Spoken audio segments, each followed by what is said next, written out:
This is Fieldsports Channel News. A Danish hunter has shot a UK roebuck, which could break a 40-year-old world record. Mikkel Vendelin Olsen shot the animal in Hampshire. The south of England is well known for producing roebucks with antlers above average size and weight, and has had several bucks that have matched or even outscored the current world record, but were disqualified from contention by the CIC due to abnormal traits. However, this buck looks set to beat the current world record holder by a large margin. If so, it will take the title from a buck shot in 1982 in Sweden. Fieldsports groups have raised the alarm over new draft legislation on grouse moor management by the Scottish Government. The Scottish Government has published the Wildlife Management and Muirburn Scotland Bill. Basque, the Countryside Alliance and Scottish Land Estates have condemned it. Despite the benefits to nature of grouse shooting in Muirburn, the bill aims to introduce licensing for land use for grouse shooting, licensing for Muirburn, and licensing and training requirements for some types of wildlife traps. There's a real danger of finance into the economy being lost or at least significantly reduced, and also the management techniques and the management and conservation efforts that have gone into decades and hundreds of years of management of moors could really be at risk if regulations are tightened too much, which it appears that they are going to be. The British Deer Society says that red deer are being singled out as being the main culprits for spreading Lyme disease.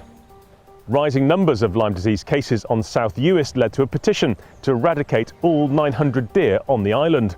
Although dismissed in a recent vote, the BDS says it is worried that deer are being made out to be the villain of the piece and are going to end up being treated as vermin. The Scottish Government has approved a licence for the release of captive-bred Scottish wildcats. After years of wrangling about their genetic purity, the wildcats will now be released in the Cairngorms, the UK's largest national park, in June. The Saving Wildcats project says it will be the first conservation and translocation of wildcats in Britain. It wants to release up to 20 wildcats a year to boost the existing population there. A huntsman has confronted sabs suspected of spraying citronella to confuse hounds out hunting. Gary Thorpe filmed the antis who were distressing the hounds taking part in lawful trail hunting with the East Essex Hunt. The sabs were laying false trails in woodland. Gary says everyone could smell citronella and it is harmful for animals if it gets on their skin. The Countryside Alliance says that sabs can also be trying to encourage the dogs to chase live animals so they can collect false evidence. The danger here is that, of course, those hounds could go off onto roads somewhere where they weren't intended to go. But also there's another danger as well, which is that that sort of evidence, if you want to call it that, can be used in Parliament to argue that hunting the trail is a smokescreen for hunting a live quarry, and therefore adds to the campaign to tighten the Hunting Act even further, as exactly what they've done in Scotland just recently. Police have arrested a man in connection with 5 birds of prey found dead in Suffolk. Police launched an investigation in January after the birds were found near a woodland car park near Thetford. X-rays established all 5 birds had been shot. A £13,000 reward was set up for information, which could lead to the arrest and conviction of those responsible. Questions remain over the circumstances of the crime, especially whether the birds were captive, as an implanted tail feather suggests. Salmon are to get trees in Staffordshire to help them spawn. The Trent Rivers Trust is planting thousands of saplings along the River Dove to reduce erosion and slow the flow of water. Salmon returned to the river in the 1990s after a 70-year gap. The Trent Rivers Trust says the project will provide cover for the fish, help stabilise the riverbank and add woody material to the river over the longer term. The supermarket Aldi and a Yorkshire pub were among those scooping honours at the Eat Game Awards 2023. TV presenter Adam Henson hosted the event in London. Aldi won the Best Large Game Retailer Award.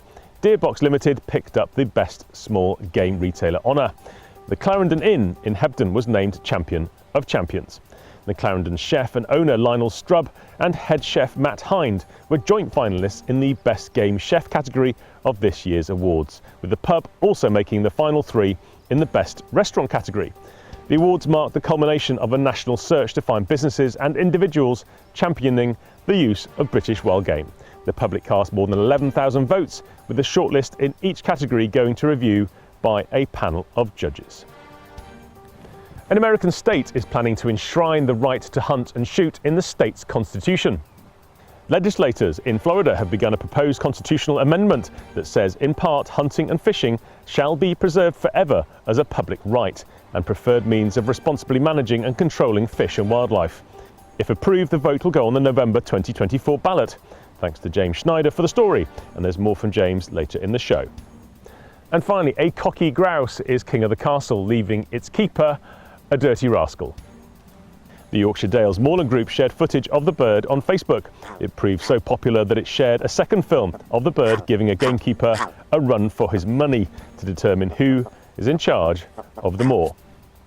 You are now up to date with Fieldsports Channel News. Stalking the stories, fishing for facts.